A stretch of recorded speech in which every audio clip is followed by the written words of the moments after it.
आगाह कयो के कोयटा में मेडिकल के शागिर्दनि एक बार ॿीहर एहतजाजी मुज़ाहिरो किया है। शागिर्दनि जी रेड ज़ोन में दाख़िल थियण की कोशिश कई वई है। पुलिस सां चक्रियूं भी थियूं आहिनि। अवांखे अपडेट के नालो ब्रेकिंग न्यूज़ है। शागिर्दनि रेड ज़ोन में दाख़िल थियण की कोशिश कई। पुलिस ऐं शागिर्दनि विच में चक्रियूं थियूं। अवांखे अपडेट के नालो अहम खबर है। कोयटा में मेडिकल के शागिर्दनि जो एक भेरो ॿीहर एहतजाजी मुज़ाहिरो कयो वियो आहे। शागिर्दनि रेड ज़ोन में दाख़िल थियण की कोशिश कई। अवांखे आगाही ॾींदा हलूं अहम खबर है। कोयटा में मेडिकल के शागिर्दनि जो एक भेरो ॿीहर एहतजाजी मुज़ाहिरो कयो वियो आहे।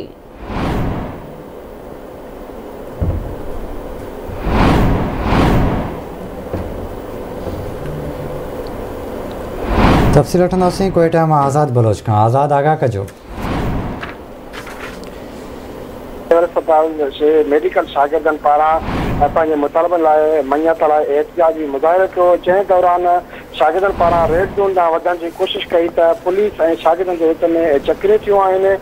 जंहिं दौरान जेको कुझु ॾींहं पहिरियां बि जेको शागिर्दनि जे मथां लाठीचार्ज कयो वियो हो।